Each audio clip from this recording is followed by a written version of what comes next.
Hey everyone, this will be the very first character analysis of the Zatchbell series, so I would ask you guys to not be afraid of giving me any advice, or if you did not like something I did in the video, make sure to voice your opinions, subscribe if you want to see any of my future character analysis videos, but without further ado, let's begin. The Iceman cometh. Reycom is an 8-year-old boy, and his spells are ice-based, which fit with his character design, with him having blue hair and the snowflake shirt that he wears. His Japanese voice actor is Kumai Motoko, who voices Boingo from the JoJo's Bizarre Adventure series, and Canary from Hunter x Hunter.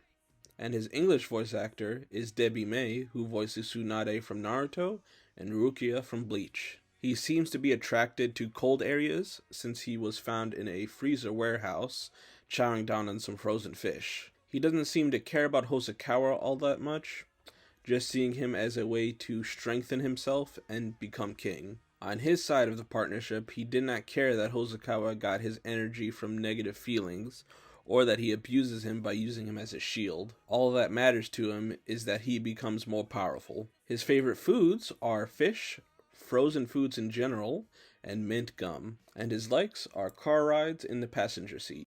My main goal is to blow up and then act like I don't know nobody. Now on to Hosokawa. He seemed to be just a regular middle-aged guy working as a delivery man when he came across Reycom eating some of the inventory. Not really knowing what to do with him, he just took him to his home, most likely in his mind, until he could find his parents. Then, what it seemed like on the same night, he found out his boss fired him because Reycom ate a portion of the inventory. Seeing the anger in Hosokawa, Reycom told him to read the book, and that's when he realized the power he could wield. He then gets revenge on his boss, and proceeds to become a criminal, using Reycom to easily get away with his crimes.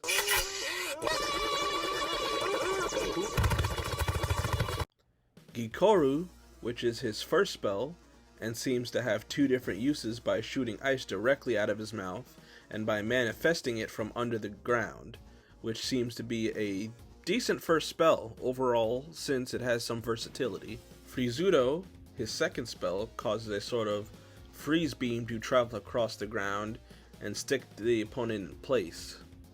But we also see the opponent does not have to be touching the ground either, just freezing Kyo's feet in mid-air, making it more difficult to run away. One of his more notable non-canon spells is Legekor Fang, which he manifests an Ice Wolf, either in the form of just a head in the Electric Arena games, or in the full form in the Momoto Fury game. Being his final spell, I think it would have fit him pretty well if he lasted a little longer in the series. And he shared this spell with another Momoto called Furigaro, and I will be looking into him in the first group character analysis video for the series, but that is sometime down the line right now.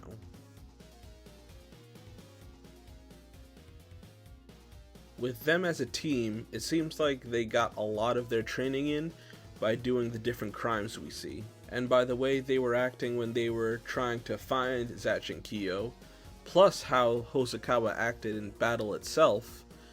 They never fought anyone before them, so they lost in their first official battle.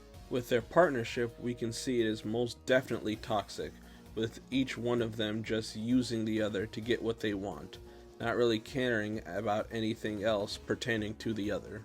Reycom did not even explain what the battle was to Hosokawa, most likely thinking he did not need to know since he was just a battery that fueled his powers. Now looking at their battle, I can't really blame them for losing, seeing how strong Zatch's second spell is, and them thinking they only knew one spell, since Zekeru is all they used throughout the battle. I think if Zatch and Kyo were not in the series, they might have gone a decent way in the battle to become king.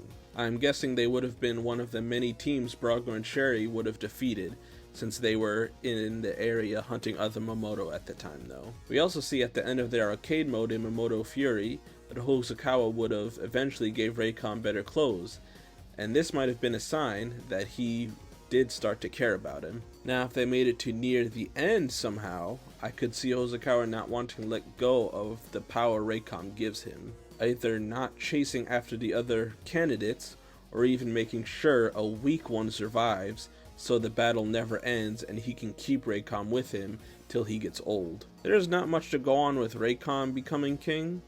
He may just be a king because he desires power.